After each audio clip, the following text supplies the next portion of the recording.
ফাগুনে রঙে সবাই যেমন রঙিন হয়ে যাচ্ছেন, আমরাও কিন্তু তার মধ্যে ব্যতিক্রম না। রেডি শেডি হয়ে আমরা কিন্তু বেরিয়ে পড়েছি। প্রথমে একটু ছবি তুলে নিচ্ছি, কেননা এরপর যা খেলা হবে তাতে আর মুখ কাউরির বোঝা যাবে না। তার জন্য বাচ্চা বড় সবাই একটু ছবি তুলে নেওয়া হচ্ছে। ছবি তুলে নেবার পর সবাই নিজেদের মনের মতন করে রং খেলবে। বাচ্চারা দেখেছেন কত আনন্দ, শুধু ভাবছে আমাদের এবার ছেড়ে দাও, আমরা নিজেদের মতন একটু মাখামাখি করে নিই। শুধু বাচ্চারা কিন্তু বললে ভুল হবে, আমরা বড়রাও কিন্তু খুব আনন্দ করি। জানেন তো, বিয়ের আগে সেরকমভাবে আমরা কখনো রং সেরকমভাবে খেলিনি, না খেলতে ভালো লাগতো, কিন্তু এখন বেশ ভালো লাগে যখন এরকমভাবে সবারই মধ্যে রং খেলি।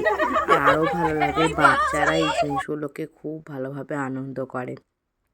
তাই আমরা চেষ্টা করি প্রত্যেকটা ছোট ছোট জিনিস আপনাদের সামনে তুলে ধরার। কিন্তু আমার একটা বড় দোষ আছে, ভাবি ছবি তুলবো, কিন্তু জানেন যখন এই সবাই বন্ধু বান্ধবদের সঙ্গে থাকি না, আর ভিডিওগুলো তুলতে মন হয় না। একে বলি একটু তুলে দে, ওকে একটু তুলে দে, কিন্তু নিজে আর সেরকমভাবে তোলা হয় না বলে আপনাদের সামনে সব কিছু শেয়ার করতে পারি না। আর বাঙালিরা যেখানে থাকবে সেখানে খাওয়া দাওয়া থাকবে না, সেটা কেমন করে হয়? তার জন্য বাচ্চাদের জন্য ছিল অনেক দু ধরনের পিৎজা, আর বড়দের জন্য ছিল দই ফুচকা আর জল ফুচকা। এত অপূর্ব স্বাদের বানিয়েছিল, অপূর্ব স্বাদ।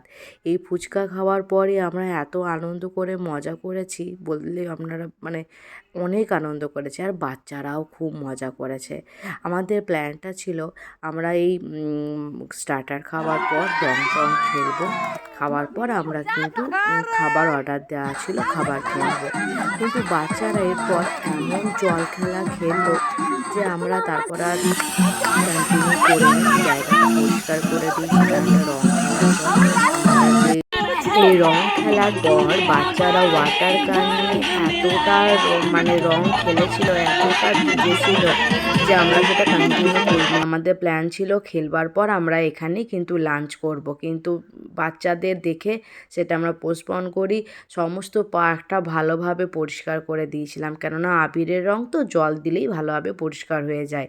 তারপর যে যার বাড়ি চলে গেছিলাম, বাড়ি গিয়ে পরিষ্কার হয়ে আবার সবাই মিলে একসাথে হয়ে সন্ধ্যাবেলায় আমরা বিরিয়ানি খেয়েছিলাম। বাচ্চাদের জন্য ছিল পিৎজা আর বড়দের জন্য ছিল বিরিয়ানি।